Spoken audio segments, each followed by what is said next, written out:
Hop, voilà. Et je vous propose sans plus tarder d'entrer dans l'agenda d'aujourd'hui.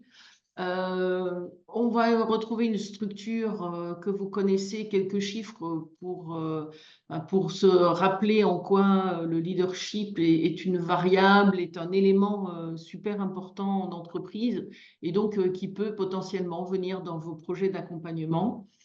Et plus particulièrement, les energy skills du leadership. Vous êtes tous aguerris à l'analyse des profils individuels. Le focus d'aujourd'hui, ça va être de regarder est-ce qu'il y a des combinaisons de talents qu'on regarde dans le leadership. On a coutume de dire, hein, vous savez que les T5 teintent le style de leadership. Donc, on parlera que T5 aujourd'hui pour voir quelle teinte, justement, ces T5 peuvent donner à un style de leadership. Et en conclusion, quand on aura passé en revue toutes ces clés de lecture très intéressantes, comment on les projette, comment on peut les utiliser, et quelles sont les bonnes raisons de les inclure dans vos accompagnements divers. Et puis on clôturera par quelques petites nouvelles du moment sur Map and Match. Alors, premier sujet, les chiffres par rapport au leadership. Alors, on parle de style de leadership démocratique. Alors, derrière ça, c'est un peu des mots valises, hein, on est d'accord. Le leadership, c'est à la fois du management, c'est à la fois du charisme. Enfin, il y a plein de choses. Aujourd'hui, on va s'intéresser au style de leadership égale style de management égale la manière dont on va emmener les autres. Puisque chez Map and Match, on travaille beaucoup sur le collectif. On va être attentif à ce qui, dans un profil individuel, va pouvoir être capitalisé, conscientisé pour influencer, pour se développer et pour définir le style de leadership. Dans les chiffres que Chloé nous a concoctés et récoltés pour le thème d'aujourd'hui, on voit que peu d'organisations finalement mettent en œuvre des programmes de développement du leadership. Pourtant, elles reconnaissent son importance. Donc, nous, l'objectif aujourd'hui avec Map and Match, c'est de parler diagnostic du style de leadership pour pouvoir poser une prise de conscience, poser ce diagnostic et derrière en faire des programmes de développement, en faire plein de choses. Et donc, c'est intéressant quand même de se dire que c'est communément reconnu comme quelque chose d'important et qui a un impact hein, finalement sur la performance de l'entreprise. Et pourtant, il y a peut-être peu de moyens qui y sont dédiés. Chloé nous a trouvé un chiffre aussi qui a calculé l'impact de ne pas former au leadership, hein, puisque le reporter la formation au leadership et adresser une montée en compétences sur le leadership impacte la performance de l'entreprise. Et donc, le leadership, c'est pas quelque chose qu'on subit. Le leadership, c'est quelque chose qu'on fait avec. C'est une phrase que j'ai retenue de ma formation avec Ken Blanchard, qui était sur le leadership situationnel, que sans doute pas mal d'entre vous connaissent. Hein. C'est un modèle de leadership qui est basé sur une combinaison d'accompagnement et de soutien aux collaborateurs. Et on dit, mais le leadership, c'est bien de le diagnostiquer dans un profil individuel chez une personne, mais c'est quelque chose qui se fait en interaction avec les autres. Et c'est pour ça que c'est tout à fait pertinent de parler de leadership avec Map and Match, qui couvre ces deux aspects, le diagnostic individuel et puis comment ça s'inscrit dans une dynamique d'équipe. Donc, plus précisément, de quoi parle-t-on des energy skills qui influencent le style de leadership? Quand on reprend les 5 grandes dynamiques qui sont les bases de notre modèle, on va pouvoir rapprocher plusieurs dynamiques. Ah non, excusez-moi, je fais entrer d'autres personnes. Donc, je reviens à mon explication donc, sur toutes ces dynamiques. Ces 5 dynamiques, finalement, elles-mêmes peuvent teinter et peuvent se traduire en style de leadership. Si je reprends mon sens de lecture habituel en commençant par l'axe horizontal, l'axe opérationnel, ma dynamique, ma famille de talents des initialiseurs, bah, ça va illustrer le leadership du changement et de la transformation. D'accord? Si je continue et que je vais sur ma dynamique de l'accomplissement, mais là, j'ai un style de leadership et de management qui s'inscrit dans un contexte de réalisation. C'est quelque chose de pragmatique et d'orienté résultat. Dans la dynamique, dans la famille des talents des dynamiseurs, ben, je vais avoir un leadership des intelligences. On sait que la prise de recul, etc., c'est nourrir la réflexion, c'est créer les conditions de la réflexion. Donc, j'ai un leadership et un management des intelligences, teinté par le coach et mené par le coach. Ensuite, dans ma dynamique du pilotage, je vais avoir le leadership, le management de projets ou d'entités. Donc, un leadership qui va être avec de la prise de hauteur, être dans le cockpit, être dans le poste de pilotage. Donc, un leadership avec une vue hélicoptère. Et ensuite, la cinquième dynamique, au centre, qui est le manager du lien, de la cohérence, le leadership qui va s'attacher à être de l'huile dans les rouages, à faciliter la fluidité des opérations et qui va chercher à créer la cohérence et le lien. OK, donc déjà, je suis proche de mes intelligences collectives, hein, d'accord? Ce sont les clés de lecture quand on regarde un profil collectif où on va dire bah, chacune des dynamiques reflète un besoin fondamental de l'organisation qui peut se traduire par un style de leadership. Et ces styles, on va aussi chercher la complémentarité, idéalement pour mener un système au plein succès, au top de sa performance. On va aller chercher la complémentarité des leaders dans ces différentes fonctions. On peut le voir sous ce prisme-là aussi. Est-ce qu'il y a des questions ou des remarques, des réflexions par rapport à cette traduction des 5 dynamiques en grande tendance, en style de leadership? Ça fait sens? Euh, oui, donc, pardon, déjà, excusez mon retard. Il y a un enjeu aujourd'hui dans le leadership qui est le rapport à l'incertitude. Est-ce que du coup, c'est quelque chose qui joue davantage avec la famille des pilotes ou avec la famille des initialiseurs? Le management de l'incertitude, c'est ça, Olivier? Et c'est ça. Cette capacité à emmener son équipe dans un contexte qui peut paraître ou incertain, voire hostile parfois, et de créer la confiance en tant que leader dans sa propre équipe malgré le contexte.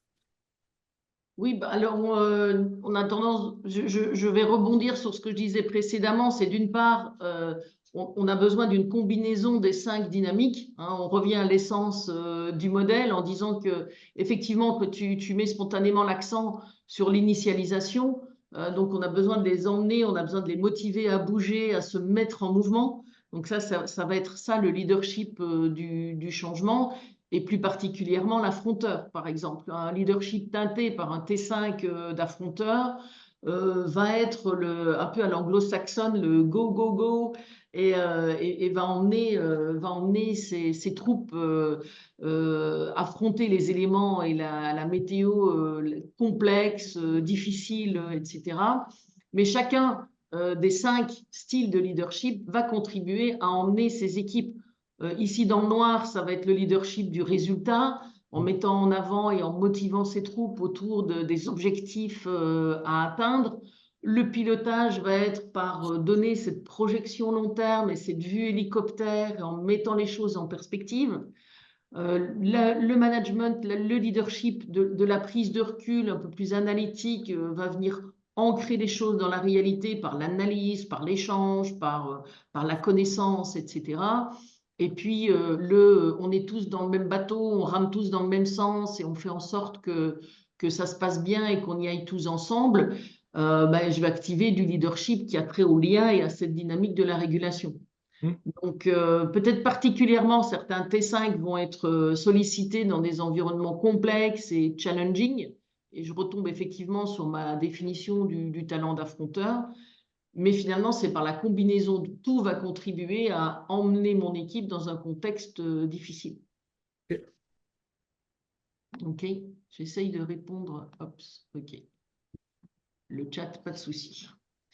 Donc, ceci étant dit à un niveau macro, celui des dynamiques, ce que je vous propose, c'est de regarder des cas un peu plus précis et de regarder de manière générale les énergies du manager, les énergies du leader. Vous voyez les notions de management et de leadership sont proches l'une de l'autre dans mon exposé en tout cas. Par exemple, on a ici à l'écran, on a du transmetteur coach. Ce duo d'appétence et de talent, on peut le traduire par le leadership de l'empowerment. Pourquoi? Parce qu'on est sur deux dimensions que vous avez la coutume de lire comme étant les dimensions du management de l'humain. On est à la fois sur l'envie de transmettre le savoir, de mettre son équipe en compétence et au niveau de compétences requis pour délivrer.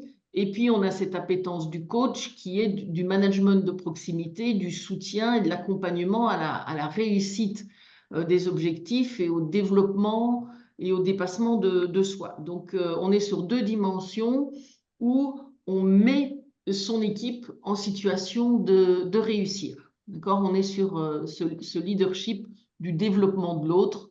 On peut aussi traduire par ce leadership d'empowerment.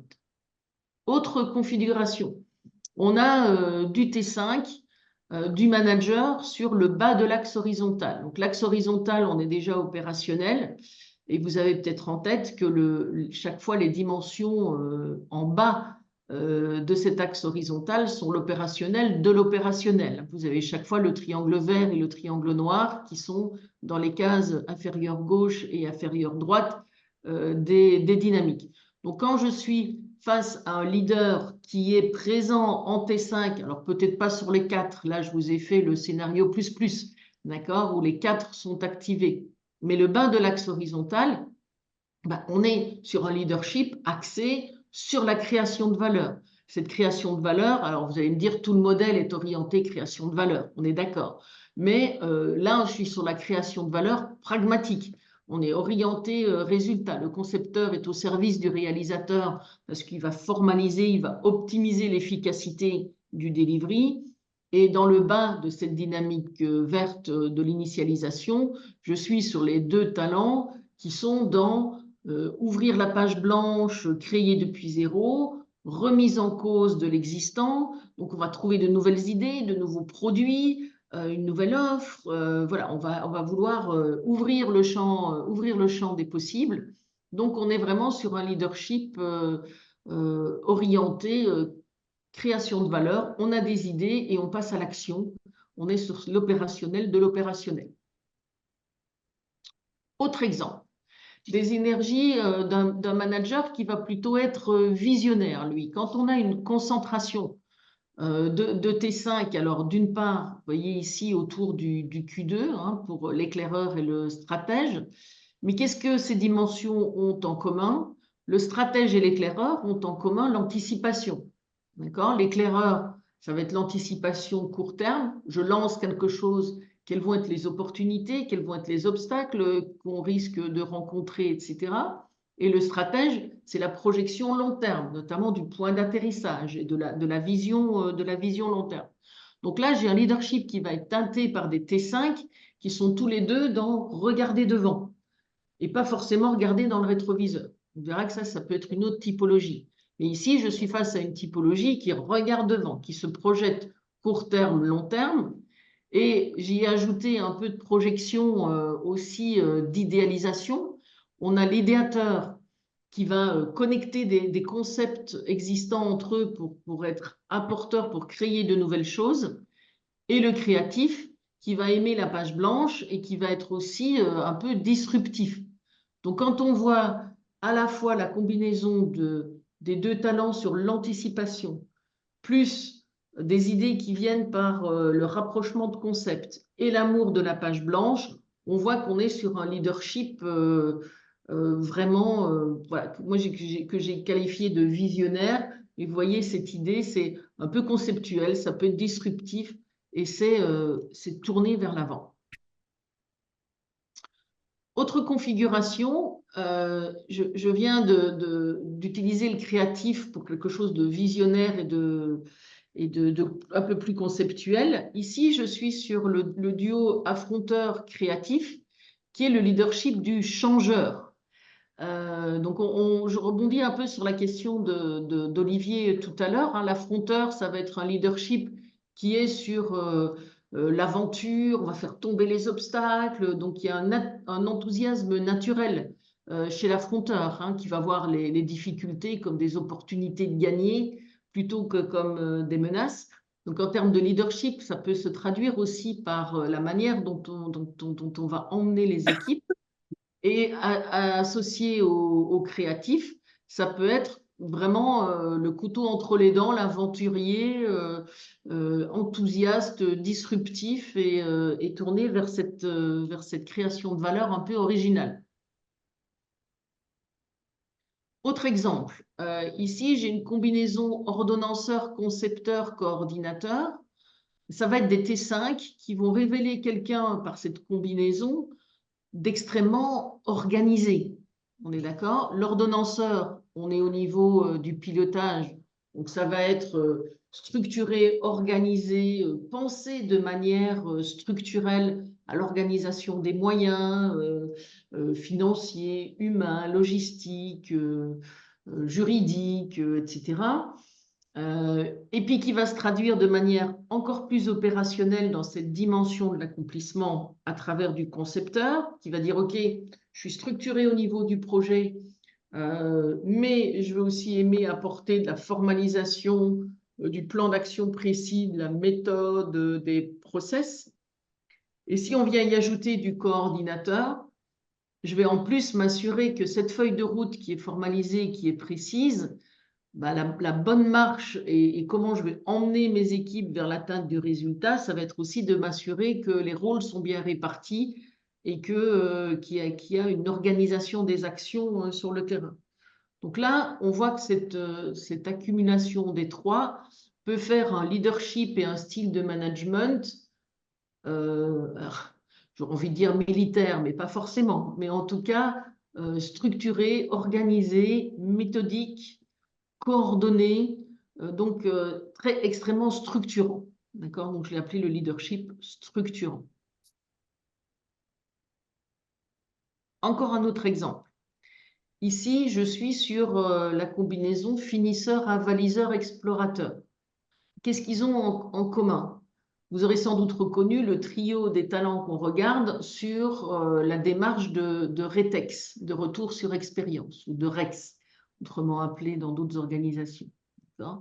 Donc là, si j'ai un leader qui additionne ses fortes appétences et ses forts moteurs d'énergie, je vais avoir quelqu'un qui va être mis en énergie et qui va du coup mettre en énergie ses équipes autour de la recherche de l'excellence et des signaux faibles, l'analyse qui va permettre aussi de prendre du recul sur ce qui a été fait pour venir nourrir une remise en question des choses. Et donc, je suis vraiment dans une démarche d'amélioration continue. Donc, je peux avoir des énergies du leader, du manager, qui sont focalisées sur la recherche de l'excellence et de l'amélioration continue. OK? Autre exemple encore. La combinaison du finisseur-réalisateur.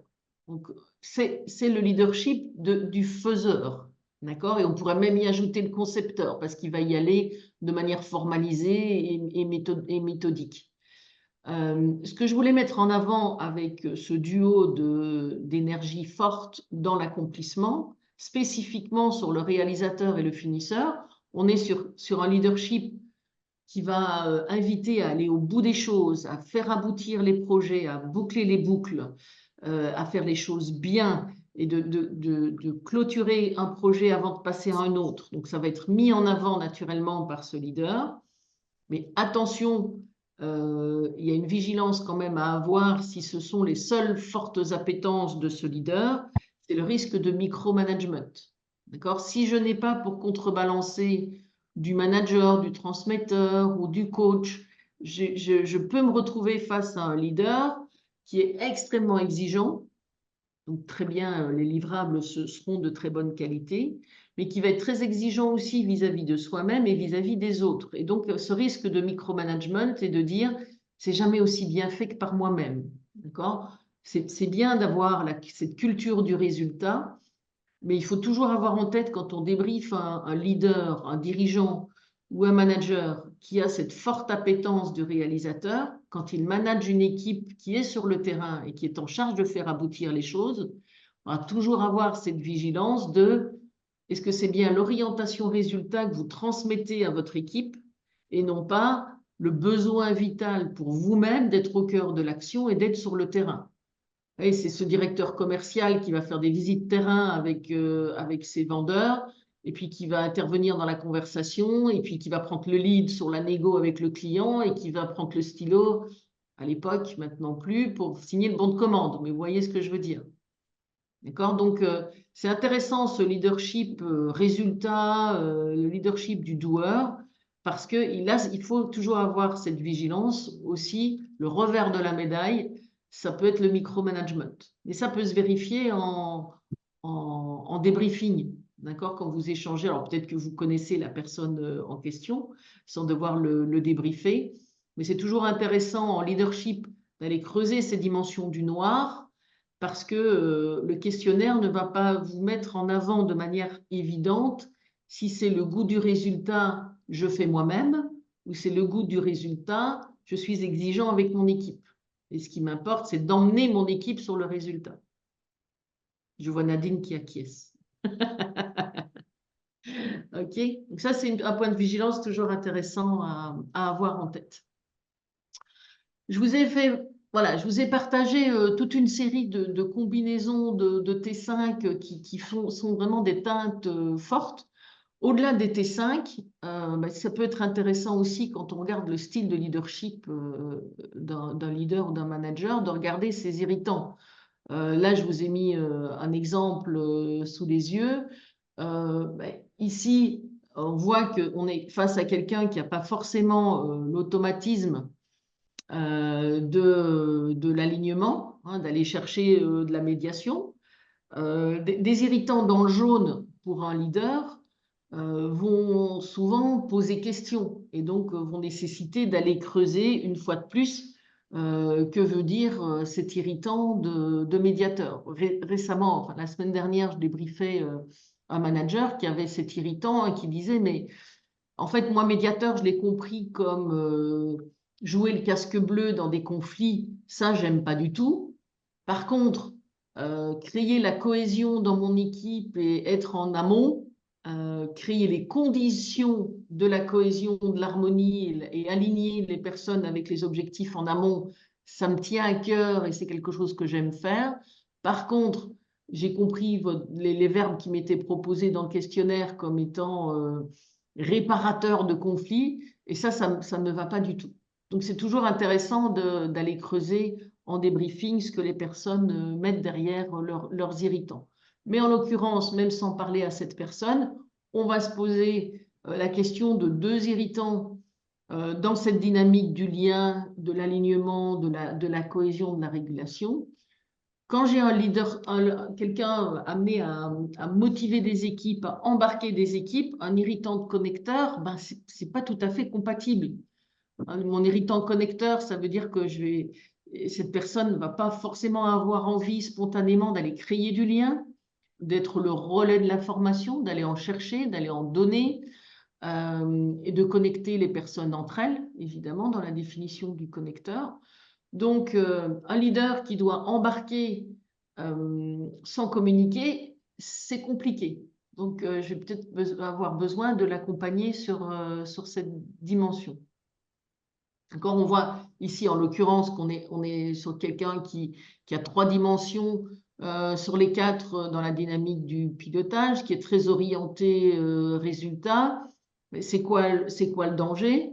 Bon, il y a de l'affronteur, donc on va vers l'avant. Quelqu'un qui aime dans le pilotage, qui va trancher, arbitrer, en voulant faire aboutir les choses, en bouclant les boucles, etc.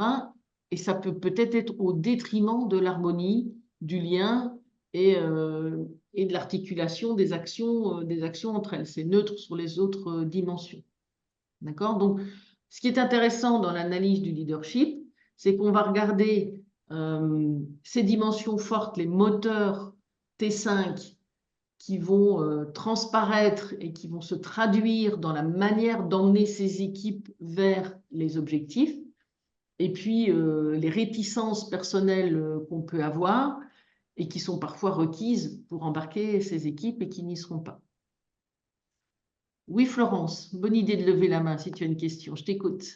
Oui, avec un profil comme celui-là, peut-on l'interpréter comme il y a un danger qu'il y aille tout seul en avant et que du coup, au bout du compte, il se déconnecte des équipes s'il n'est pas suffisamment attentif aux autres. Il est très orienté sur le faire. Très orienté sur la vision et le fait de trancher. Mais s'il n'embarque pas tant que ça les équipes, le risque est qu'il y aille tout seul et qu'il s'épuise un petit peu. Enfin, notamment, il y en a d'autres, mais qui s'épuise un peu à y aller tout seul. Donc, c'est pas un leader qui va... je sais même pas si on peut le qualifier de leader, d'ailleurs, du coup. En tout cas, peut-être pas d'équipe. Peut-être qu'ils s'en revendiquent parce qu'il y a cette appétence du pilotage. Donc, il y a des personnes qui peuvent confondre être aux manettes et embarquer les équipes. On est d'accord, on est peut-être face à un profil comme ça. Ce qui m'intéresserait dans le débriefing de cette personne, c'est de voir ce qui met derrière la définition de son C5 de conseiller. D'accord? Ouais. Parce qu'on a quand même de l'écoute, etc. Oui. Et donc, ce qui va être intéressant de creuser, c'est qu'est-ce qu'il entend par ces échanges de bonnes pratiques, etc. Donc, je peux peut-être m'appuyer là-dessus et aller chercher de l'écoute et voir ce qui met derrière. Mais c'est vrai que j'ai pas de transmetteur, j'ai pas de coach, Et de mais j'ai manager. voilà, j'ai cette dimension de conseiller. Donc, peut-être mais ça peut être du push en tout cas, et peut-être pas du pool d'informations, ou est-ce que c'est de la vraie écoute? Et c'est là où le débriefing prend tout son intérêt. Je pose la définition du conseiller, et puis je vais aller creuser des exemples et comment il l'entend, parce que je sais qu'effectivement derrière, ça peut manquer d'alignement. Et puis même, je peux avoir de l'écoute ici et quelqu'un qui effectivement se reconnaît dans cette dimension de créer le dialogue et d'échanger sur les bonnes pratiques. Mais est-ce qu'il en tient compte pour aligner? Et c'est ça le problème.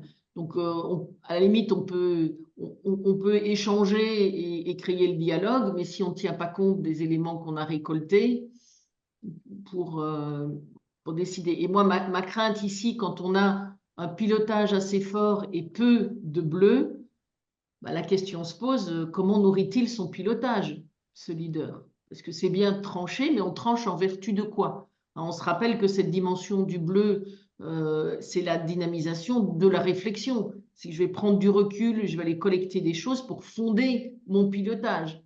Et donc, être très fort dans le rouge, sans beaucoup d'appétence dans la collecte de connaissances, de bonnes pratiques, l'échange avec les équipes et d'analyse, je me dis, il y a danger, peut-être. Oui, Agnès, tu as levé la main. Oui, oui, bonjour, puis excusez-moi pour le retard. Moi, il me fait penser ce profil comme ça, il me donne l'impression d'être un moi-je. C'est un entrepreneur Peut-être. là, qui lance tout, qui a développé son activité. Enfin voilà, qui a la vision, qui a le souci de l'exécution. Son rôle de conseiller, il peut être ambigu même parce que il a forcément une idée sur tout. Je suis pas sûre. Enfin voilà. Je serais curieuse de voir le profil de, de cette personne-là, mais je sais pas, il me fait penser à un moi-je. Peut-être, peut-être. Et, Et et on du revient leadership. effectivement Ouais, à cette même question. Est-ce qu'il écoute? Parce qu'il y a quand même ce c'est ça. C5 de conseiller. Et s'il écoute, qu'est-ce qu'il en fait? Ça. Effectivement, pour tenir compte des autres. Un irritant médiateur. Mais j'ai toujours en tête cet exemple de directeur commercial qui avait un irritant médiateur et qui me dit: Ah oui, oui, c'est tout à fait moi. s'ils ne sont pas contents, la porte est là, hein. Donc, effectivement, c'est ce risque-là d'y aller tout seul. Ouais. Ok, super. Mais justement, je voulais vous soumettre un autre profil, par exemple, qui là, lui, il est différent. On a du T5 un peu systémique, hein. On voit il y a le transmetteur coach, donc ne pas y aller tout seul. Là, on peut être sûr que c'est pas quelqu'un qui va y aller tout seul. Il va y aller à minima aux côtés des équipes où il va être dans le faire-faire, hein. Il n'a pas de doueur lui-même, il n'a pas de réalisateur. Donc, je suis face à un leader qui va faire avec de la vision long terme et de l'anticipation. On retrouve ce duo d'un leader qui regarde devant. Et puis, il y a des irritants. Alors, comment mes irritants ils vont venir impacter le style de leadership? Alors, je vous affiche, ça s'affiche petit à petit. Donc, on a l'éclaireur qui va regarder devant, on a l'accompagnement des équipes, je l'ai mentionné, on a l'avaliseur qui dit ben, on va quand même regarder les choses, les piloter avec du tableau de bord peut-être, avec des KPIs pour piloter cette stratégie et cette vision long terme. Et on n'aura pas de micromanagement. On disait, on a l'appétence pour accompagner les équipes du transmetteur coach et on a l'héritant du finisseur. Donc, ce n'est pas quelqu'un qui ira dans le détail du double check de la qualité des livrables. Quels seraient mes points de vigilance pour ce leader? Est-ce que quelqu'un a envie de proposer un point de vigilance, un peu comme vous venez de faire avec le profil précédent? Bon, c'est pas mal, c'est quelqu'un qui a une vision, qui a envie d'emmener ses équipes. C'est le manque de décideurs. Pour moi, un leader, il décide quand même, ou alors il faut qu'il s'appuie sur quelqu'un, ou en tout cas un relais dans l'équipe pour qu'il y ait de la décision et avancer. Oui, exactement. Quelqu'un qui délègue facilement, hein, qui est vraiment avec une forte dimension sur les équipes, avec un irritant décideur, peut déléguer jusqu'à la décision, peut-être, hein. Effectivement, donc à voir comment ça se met en place concrètement, ça peut être un point de vigilance. Super, merci Valérie. Est-ce que vous voyez autre chose? Je dirais un autre point de vigilance avec sur la coordination, la conception, la finition. Ça peut être un leader finalement qui réellement ne va pas du tout, va négliger beaucoup de choses. Sans rentrer dans le détail, il va être tout le temps sur les grandes lignes en négligeant beaucoup de choses. Ouais, c'est sur la mise en œuvre que tu veux dire, Norma. Moi, je pense qu'il y a un problème sur la mise en œuvre. Il y a un problème sur la mise en œuvre. Et finalement, moi, j'avais une comité de direction, toute une équipe où ils étaient tous en I5 sur la coordination. Eh bien, en fin de compte, beaucoup de projets, il y avait des failles dans des projets au niveau de l'entreprise, parce que la partie coordination, pour eux, ça les agaçait. Ils adoraient les grandes lignes, etc. Mais alors, parce que des fois, le diable se cache dans des détails.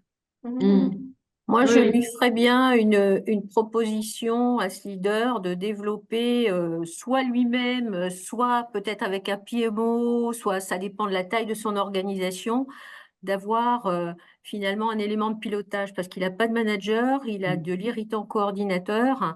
Donc, comment dire, le management opérationnel peut être assez compliqué. Et il n'y a pas d'ordonnanceur non plus. Oui, exactement. Donc, vos trois commentaires, effectivement, se complètent. OK, la vision, OK pour l'accompagnement de l'équipe, mais comment est-ce qu'on s'organise, comment est-ce qu'on y va concrètement avec cette absence de concepteur, ni high level neutre en ordonnanceur, ni pratico-pratique et un peu de méthode avec l'irritant concepteur.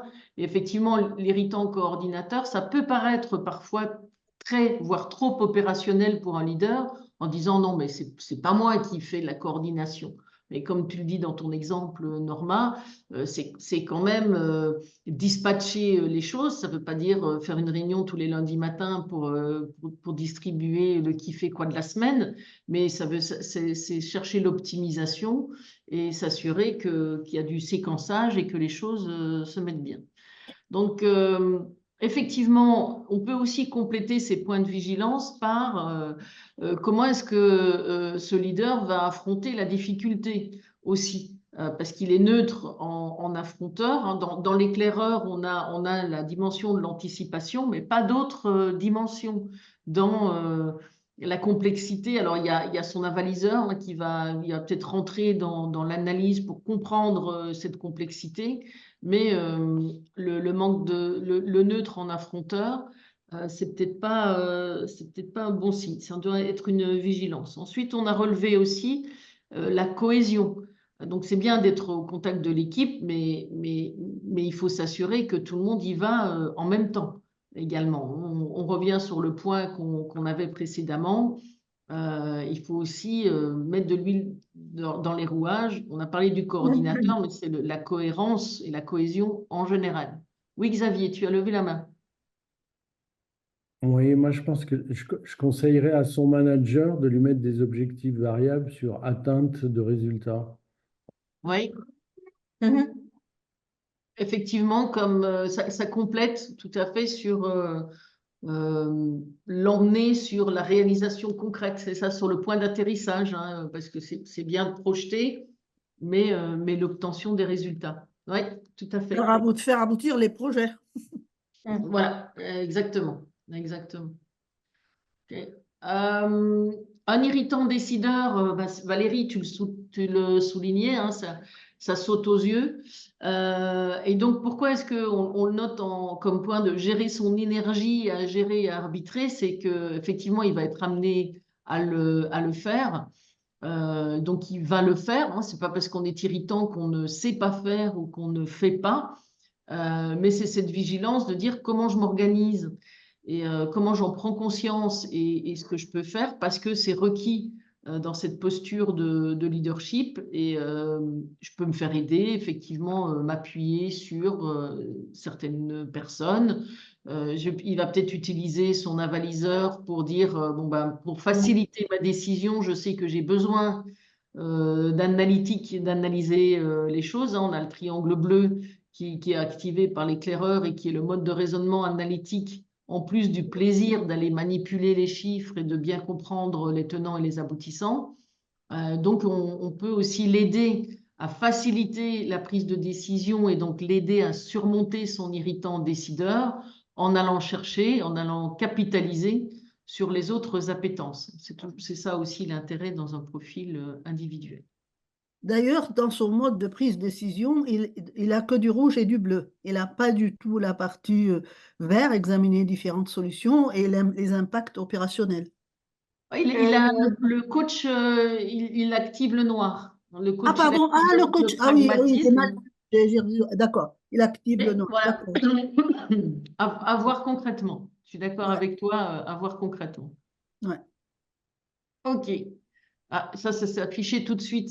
Mais voilà un autre exemple. Si on voit là un autre profil de leadership qui est complètement différent. Alors, vous voyez, on regrettait que ça manquait de réalisation chez le précédent. Celui-ci, il l'est. Il a cette orientation résultat avec du confort de finisseur, donc aller vraiment jusqu'au bout des projets. Il a de l'appétence du manager pour embarquer les équipes, pour fonctionner en notre projet, avec un peu de vision. Oui, Florence.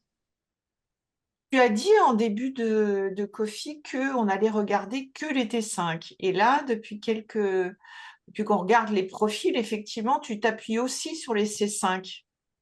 Oui, parce que j'élargis le chose, mais tous les cas de figure que je t'ai montrés jusqu'à présent avec ce qui teintait en priorité le leadership, effectivement, on ne considérait que les T5. Ici, quand je regarde effectivement Michel ou Cécile, je regarde les C5 aussi comme une lecture traditionnelle de débriefing. Hein, je suis d'accord. Donc, ce qui tendrait à montrer que les axes d'amélioration qu'on peut donner à Cécile ou Michel peuvent consister en ce qui développe des talents neutres en C5, le cas échéant. Oui, le cas échéant. Oui, pourquoi pas. Donc, comme on a dit pour Cécile, c'était comment surmonter un irritant. hein, plutôt dans la présentation, on disait les irritants aussi, quelque part, c'est des choses qui ne vont pas du tout teinter le leadership et on peut en avoir besoin. Et donc, effectivement, tu as tout à fait raison. Une zone neutre pourrait être un objectif de développement en C5. Ici, on a un leadership, quand je prends ces deux T5-là, qui sont objectifs à atteindre, hein, atteindre des objectifs, orientation, résultat, en fonctionnant en mode projet et en agissant comme un chef de projet pour engager les équipes sur les résultats. Donc, on a quand même un leadership qui est assez pragmatique et orienté résultat. Est-ce que les irritants vont venir poser problème? Pas forcément. Puisqu'on a des irritants, le transmetteur, on a un C5 de coach, donc on est quand même attentif aux équipes, pas forcément dans la formation, mais attentif à l'équipe. Dans l'anticipation, on n'est pas sur l'anticipation court terme, on est plutôt sur l'anticipation long terme. En style de leadership, j'ai pas grand-chose à en déduire, d'accord? Mais après, je vais dire, effectivement, ce leadership très opérationnel, finalement, même si je ne suis pas sur l'axe horizontal, mais j'emmène mes équipes en mode projet pour aboutir au résultat attendu.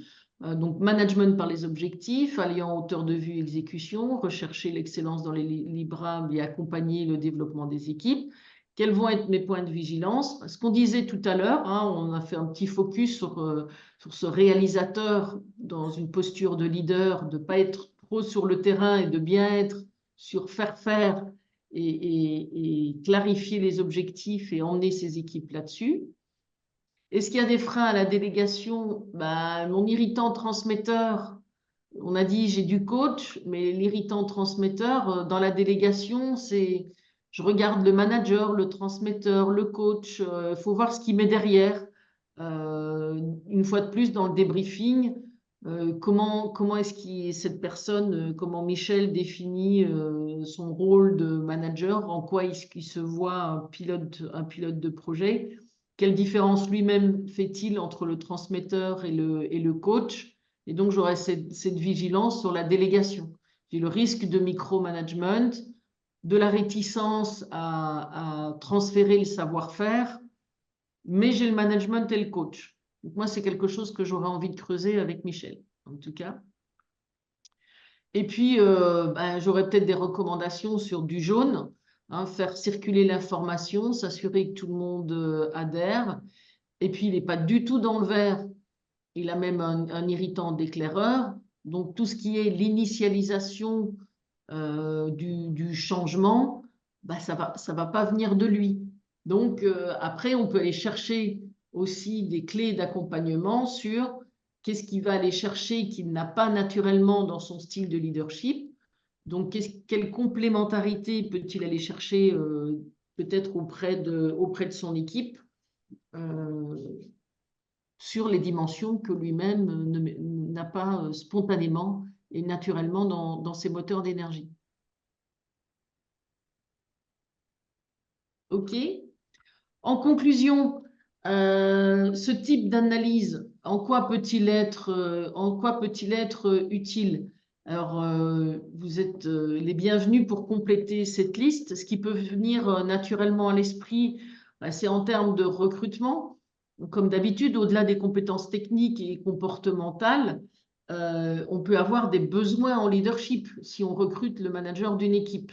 On peut se dire, on a besoin de hauteur de vue, on a besoin d'un leadership qui va être orienté résultat en fonction du contexte, des enjeux, des métiers, du secteur, etc.